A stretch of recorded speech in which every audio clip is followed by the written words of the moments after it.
कभी सोचा है कि बड़ी बड़ी कंपनियां अपनी सबसे मुश्किल बार बार आने वाली समस्याओं को हमेशा के लिए कैसे सुलझाती हैं? आज हम उसी एक पावरफुल तरीके AD प्रॉब्लम सॉल्विंग मेथड को समझेंगे। अच्छा, कभी ऐसा लगा है कि एक ही प्रॉब्लम बार बार सिर उठा लेती है। उसे एक बार ठीक करो और कुछ ही हफ्तों या महीनों बाद वो फिर से सामने खड़ी होती है। ये ये वाकई में बहुत फ्रस्ट्रेटिंग हो सकता है, चाहे वो काम पे हो या किसी प्रोजेक्ट में। जानते हैं ऐसा अक्सर क्यों होता है? क्योंकि हम समस्या की जड़ तक जाने के बजाय सिर्फ ऊपरी लक्षणों पर एक पट्टी लगा देते हैं। इसे ऐसे समझिए जैसे कोई टपकते नल के नीचे बाल्टी रख दे। हाँ, बाल्टी पानी को फैलने से जरूर रोकती है, लेकिन ये तो एक टेम्परेरी जुगाड़ हुआ है ना। असली और पक्का समाधान तो पाइप में खराब हुए वॉशर को बदलना है। तो सवाल ये है कि हम ये स्थायी समाधान खोजें कैसे? यहीं पर 8D फ्रेमवर्क यानी 8D का तरीका काम आता है। ये समझ लीजिए कि ये समस्याओं को जड़ से खत्म करने का एक स्टेप बाय स्टेप नक्शा है। चलिए इसमें और गहराई से उतरते हैं। तो आखिर ये 8D है क्या? देखिए, ये एक सिस्टमैटिक टीम बेस्ड तरीका है जो किसी भी प्रोडक्ट या सर्विस में बार बार आने वाली प्रॉब्लम्स को जड़ से पहचानने, ठीक करने और हाँ, हमेशा के लिए खत्म करने के लिए बनाया गया है। ये कोई क्विक फिक्स नहीं, बल्कि एक गहरी जांच पड़ताल है। मज़ेदार बात यह है कि इसकी शुरुआत 1980 के दशक में फोर्ड मोटर कंपनी में हुई थी। तब इसे टीम ओरिएंटेड प्रॉब्लम सॉल्विंग या टॉप्स कहते थे, और ये इतना कारगर साबित हुआ कि आज ये ऑटोमोटिव से लेकर हेल्थ केयर तक दुनिया भर के बड़े बड़े उद्योगों में क्वालिटी का एक स्टैंडर्ड बन चुका है। और RD का असली लक्ष्य यही है, ये पक्का करना कि समस्याओं पर सिर्फ अस्थायी पर्दा ना डाला जाए, बल्कि उन्हें अच्छी तरह से समझकर हमेशा हमेशा के लिए खत्म कर दिया जाए। यही इसकी सबसे बड़ी ताकत है। तो इस लक्ष्य तक पहुंचने के लिए पहला कदम क्या है? चलिए इस प्रोसेस में उतरते हैं। इन शुरुआती कदमों को एक जासूसी जांच की तरह सोचिए। हमें सही टीम को इकट्ठा करना है और सबूतों से कोई छेड़छाड़ हो उससे पहले घटनास्थल को सिक्योर करना है। इसमें 4 शुरुआती कदम हैं। D0 में हम प्लान बनाते हैं और तय करते हैं कि क्या 8D इस समस्या के लिए सही तरीका है भी या नहीं। D1 में हम अलग अलग डिपार्टमेंट्स जैसे क्वालिटी, इंजीनियरिंग और प्रोडक्शन से एक्सपर्ट्स की एक टीम बनाते हैं। D2 में हम समस्या को फैक्ट्स और आंकड़ों के साथ बिल्कुल सटीक तरीके से डिफाइन करते हैं। और सबसे ज़रूरी, D3 में हम कस्टमर को प्रॉब्लम से बचाने के लिए फौरन एक टेम्पररी रोक लगाते हैं।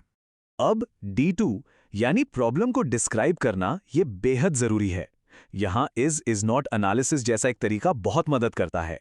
ये हमें सिर्फ शिकायतों से आगे बढ़कर ये समझने में मदद करता है कि प्रॉब्लम असल में क्या है और क्या नहीं है। जैसे ये खराबी सिर्फ मॉडल A पर है, मॉडल B पर नहीं। ये सिर्फ रात की शिफ्ट में हो रही है, दिन में नहीं।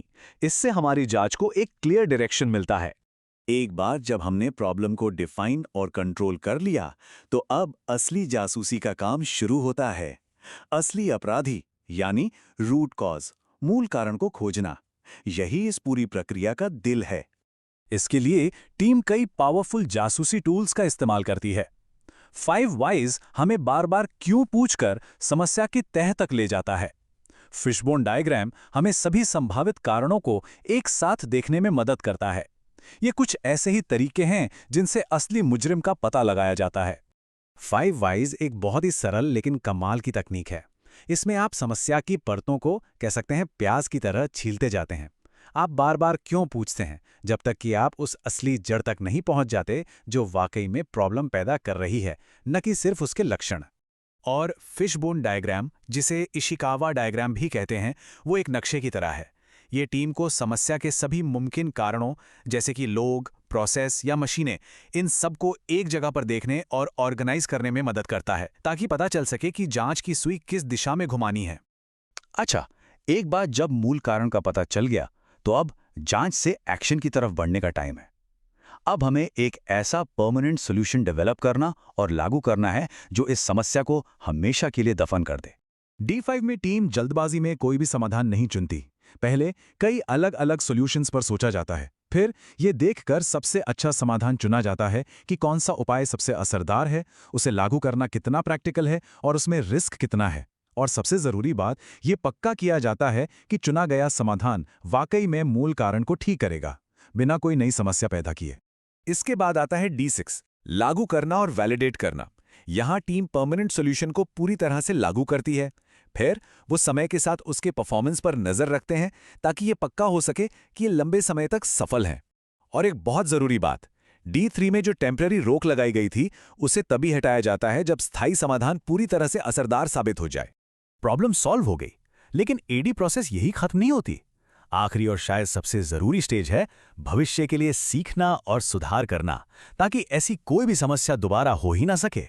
D7 का मकसद ये पक्का करना है कि ये प्रॉब्लम या इसके जैसी कोई और प्रॉब्लम दोबारा ना हो। इसमें मौजूदा सिस्टम और प्रोसेस को बदलना, कंट्रोल प्लान जैसे डॉक्यूमेंट्स को अपडेट करना और पोकायो के जैसे गलती रोकने वाले उपाय लागू करना शामिल है। इसका एक सिंपल सा उदाहरण है सिम कार्ड ट्रे, जिसे कोई गलत तरीके से फोन में डाल ही नहीं सकता। उसका डिजाइन ही गलती को होने से रोकता है। और आखिर में D8 टीम को पहचान देना, ये एक बहुत ज़रूरी कदम है। ये आखिरी स्टेप टीम को उनके काम के लिए बधाई देने, उनके योगदान को मानने और भविष्य के लिए फाइनल 8D रिपोर्ट को सहेजने के बारे में है। इससे प्रोसेस ठीक से खत्म होती है और टीम का हौसला भी बढ़ता है। तो 8D को अपनाने से सिर्फ एक प्रॉब्लम ही हल नहीं होती, इससे क्वालिटी में सुधार होता है, टीम के बीच सहयोग बढ़ता है, भविष्य की समस्याओं की रोकथाम होती है और पूरे ऑर्गेनाइजेशन को सीखने का एक मौका मिलता है। ये एक समस्या को एक अवसर में बदल देता है। ये हमें आखिरी विचार पर लाता है। ये एक शक्तिशाली तरीका है जो सिर्फ ऊपरी लीपापोती के बजाय असली स्थायी समाधान देता है। तो सोचने वाली बात यह है, ऐसी कौन सी बार बार होने वाली समस्या है जिसे कोई भी टीम इस स्ट्रक्चर्ड तरीके का इस्तेमाल करके हमेशा के लिए हल कर सकती है?